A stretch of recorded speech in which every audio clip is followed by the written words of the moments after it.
اور نبی کے پیچھے نماز پڑھے. ابھی ایک رکعت ایک وقت کی نماز اللہ کے رسول صلی اللہ علیہ وسلم کے پیچھے پڑھے. آج تو ہم زندگی بھر نماز پڑھتے ہیں لیکن اس کا کوئی مطلب ہی نہیں دکھ رہا ہے. کہا اللہ کے رسول آپ کے کہنے سے تو میں اسلام قبول کر لیا, اسلام تو لے آیا. اللہ کے رسول اگر اسلام لانے کے بعد مجھ سے گناہ ہو جائے تو؟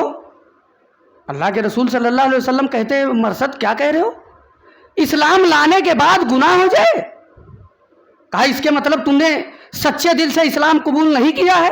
کہا نہیں اللہ کے رسول, میں سچے دل سے اسلام قبول کیا ہوں, لیکن اللہ کے رسول اگر اسلام لانے کے بعد مجھ سے گناہ ہو جائے تو؟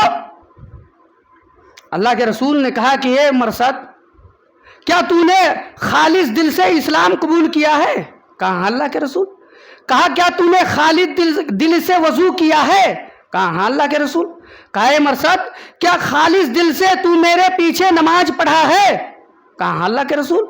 اللہ کے رسول نے کہا کہ اے مرثد اگر تو خالص دل سے تو نے اگر نماز پڑھا, وضو کیا اور کلمہ توحید کا ورد کیا تو اے مرثد جا اللہ رب العالمین تجھے گناہ کی توفیق ہی نہیں دے گا. مرثد رضی اللہ تعالیٰ عنہ کہتے ہیں کہ اللہ کے رسول میں اسلام لے آیا ہوں, اے اللہ کے رسول مجھے کوئی کام بتاؤ, کوئی بزنس بتاؤ. اللہ کے رسول صلی اللہ علیہ وسلم پوچھتے ہیں کہ اے مرثد اسلام لانے سے پہلے تم کیا کرتے تھے؟ کہا اللہ کے رسول میں چوری کرتا تھا, ڈاکہ ڈالتا تھا, زنا کرتا تھا. اللہ کے رسول صلی اللہ علیہ وسلم نے کہا کہ تم تمام کاموں سے توبہ کر لو. اے مرثد تم پھر چوری کرو. کہا اللہ کے رسول اسی گناہ کو چھوڑنے کے لیے تو میں اسلام لایا اور آپ کہتے ہو پھر چوری کرو.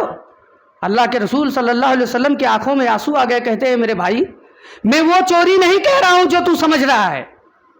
مکہ کے اندر کچھ کافر تمہارے مسلمان بھائیوں کو قیدی بنا لیے, بندھک بنا لیے ہیں اور تم چور ہو, تم تالا توڑنے میں مہارت رکھتے ہو, تم جاؤ اور اپنے مسلمان بھائی کو چھڑا کر میرے پاس لاؤ. چنانچہ حضرت مرثد رضی اللہ تعالیٰ عنہ پہنچ جاتے ہیں اور پہنچنے کے بعد انہیں زمانے جاہلیت کے اندر ایک اناک نام کی لڑکی سے محبت تھا. مسلمانوں آج ہم محبت کرتے ہیں, ایک صحابہ اکرام کی محبت دیکھو, ان سے محبت تھا. اناک کہتی ہے کہ اے مرثد تم کہاں تھے اتنا دن؟ کہا ہے کہ اے اناک تو ابھی اپنے نظروں کو پیچھے گھما لے, اس لیے کہ ان نظروں نے, ان آنکھوں نے جناب محمد رسول اللہ صلی اللہ علیہ وسلم کا دیدار کر لیا ہے. اب یہ کسی حرام عورت کے طرف نہیں اٹھ سکتا ہے. ہاتھ پکڑتی ہے اور کہتی ہے مرثد کیا ہوا تمہیں؟ ہاتھ پکڑتی ہے. حضرت مرثد ہاتھ پکڑ کر جھڑک دیتے ہیں اور کہتے ہیں اناک ان ہاتھوں نے جناب محمد رسول اللہ کے اوپر بیعت کر لیا ہے, اب یہ کسی حرام عورت کے طرف نہیں اٹھ سکتا ہے. وہ اناک شور و غل کرنے لگی, کہتی ہے یہ آدمی میرا عزت لوٹ رہا ہے, مجھے بچاؤ.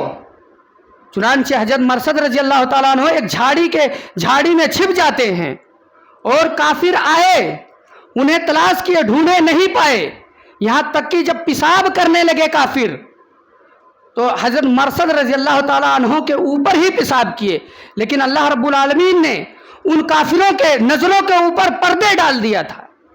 پھر حضرت مرثد رضی اللہ تعالیٰ عنہ دیوال کے سہارے چڑھ جاتے ہیں اور مسلمانوں کو چھڑا کر اللہ کے نبی صلی اللہ علیہ وسلم کی خدمت میں لاتے ہیں اور کہتے ہیں اللہ کے رسول مجھے زمانے جاہلیت کے اندر, اے اللہ کے رسول مجھے ایک اناک نام کی لڑکی سے عشق تھا, محبت تھا, اے اللہ کے رسول کیا میں اس سے شادی کر سکتا ہوں؟